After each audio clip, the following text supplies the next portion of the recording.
Back in the news, former U.S. President Donald Trump will skip the Second Republic debate. Instead, he will address auto workers in Detroit amid an ongoing labor dispute on September 27.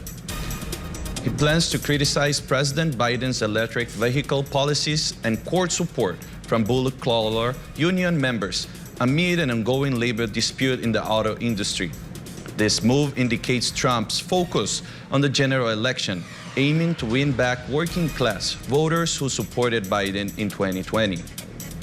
The strike by the United Auto Workers Union poses a political challenge for Biden, and Trump seeks to position himself as a champion of auto workers in key swing states for the 2024 election. Over the weekend, authorities arrested an armed man pretending to be a part of a U.S. presidential candidate Robert Kennedy Jr.'s security detail, raising concerns about the need for a secret security service. Kai Villan tells us more. An armed man was taken into police custody at a Robert Kennedy Jr. campaign event in Los Angeles. Despite the man's claims, campaign security officials did not recognize him and detained him until police arrived. According to the Los Angeles Police Department, a radio call was generated in the afternoon, reporting a man with a loaded gun in a shoulder holster and a badge stating he was a U.S. Marshal. Police officers arrived shortly after and arrested a man who was identified as Adrian Paul Espuro, 44 years old. He is currently being held in Los Angeles on a $35,000 bail for a felony charge of carrying a concealed weapon. Kennedy's camp issued a statement on Saturday saying that a private security team interacted with Espuro ahead of the speech.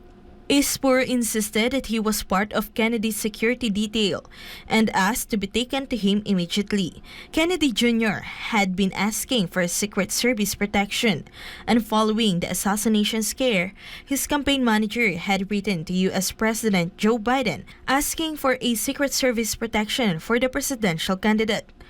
The Kennedy campaign is sensitive to assassination and security concerns given the history of the family. Robert Kennedy Jr.'s father, Senator Robert Kennedy Sr., was assassinated in 1968 in Los Angeles shortly after winning the California Democratic presidential primary. His uncle, President John F. Kennedy, was assassinated in 1963. That is why the presidential hopeful had been asking for Secret Service protection. However, Kennedy Jr. noted the Biden administration had denied him such security, despite that he had requested it from the Department of Homeland Security and had documented the need for it. The Security Service protection issue was raised again through a letter that his campaign manager sent to President Biden. Kennedy said he was the first presidential candidate in history to be denied protection upon request, although he is still hoping that Biden will allow him Secret Service protection. Reporting for Newsline World, Kai Villan, SMNI News. An American jet reportedly went missing after the pilot ejected over South Carolina. And in the latest update of the events, U.S. military officials have found the debris of the said jet, although the rest of it is still missing. Verhil Parba files this report. On Sunday, an F-35 military jet went missing after the pilot ejected from the cockpit and parachuted to safety in North Charleston neighborhood. The pilot, whose name was not disclosed, was taken to a local medical center and is in stable condition. The F-35B Lightning II jet, which cost $100 million, was left in autopilot mode when the pilot ejected. Reports citing U.S. authorities said that the plane may have been airborne for some time, and this complicated the search for its whereabouts. The search for the jet drew great international interest, particularly after Joint Base Charleston posted a request on social media asking for any information that might aid in the search of the missing jet. The incident also gained criticism, with Representative Nancy Mace in a social media post asking how it was possible to lose an F-35. The Marine Corps announced earlier Monday that it was pausing aviation operations for 2 days following the F-35's crash. Lockheed Martin boasts the F-35 series as the most advanced fighter jet in the world and also the most lethal. stealthy and survivable aircraft. The debris was then discovered Monday evening about 2 hours northeast of Joint Base Charleston, an air base in North Charleston. U.S. officials did not provide further details. When asked whether F-35 jet had crashed, Jeremy Huggins, a spokesman at Joint Base Charleston, said that he was unable to elaborate, but he promised that more information will be forthcoming. This is the third costly accident that occurred in recent weeks.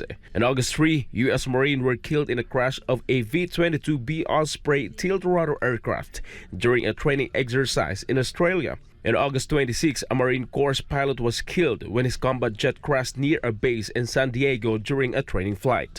Reporting, this has been Verhil Parba, SMNI News. The United States and Iran have officially swapped prisoners, held on each side. Washington also released $6 billion in frozen Iranian funds as part of a rare deal between the arch-enemies. Melchizedek Cadiz has the details. In a rare diplomatic move, 5 Americans detained in Iran finally returned to the United States as part of the prisoner exchange deal between the two countries. The United States has also released 5 Iranian detainees, with 2 finally returning to Iran, while the other 3 prefer to stay in another country. The prisoner exchange occurred after Washington transferred $6 billion in frozen Iranian oil money from South Korea to Qatar, with the oil-rich Gulf state mediating the deal. The prisoners could only board the plane after Washington completed the cash transfer. The Biden administration warned that the released Iranian funds will only be used for humanitarian purposes and will freeze them again if diverted. Responding to Washington's threat, Iranian President Ibrahim Raisi insisted that the money belongs to the Iranian people and the Iranian government, so the Islamic Republic can decide what to do with the released funds. Reporting this has been Melchizedek Cadiz, SMNI News, Kuwait. For the first time in history, the United States has exceeded its national debt amounting to $33 trillion. Jane Domingo has the details. The U.S. gross national debt exceeded $33 trillion for the first time on Monday. And this milestone was noted in a daily report of the country's Treasury Department, which detailed the balance sheet of the U.S. It came as the Congress appeared to be faltering in its efforts to fund the American government ahead of the deadline on September 30. The Bank of America said that there's a 50% chance that the U.S. government will face a shutdown if Congress fails to reach a solution by the end of September. To recall, on January 19, the U.S. hit its $31.4 trillion debt ceiling.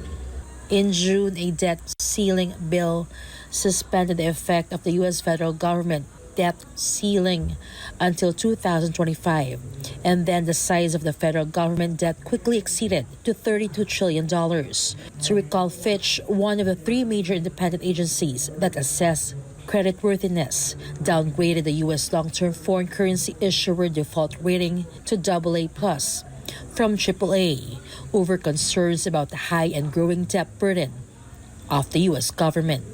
It also expected that U.S.'s rating will continue to deteriorate over the next 3 years. Reporting, this has been Jean Domingo, SMNI News.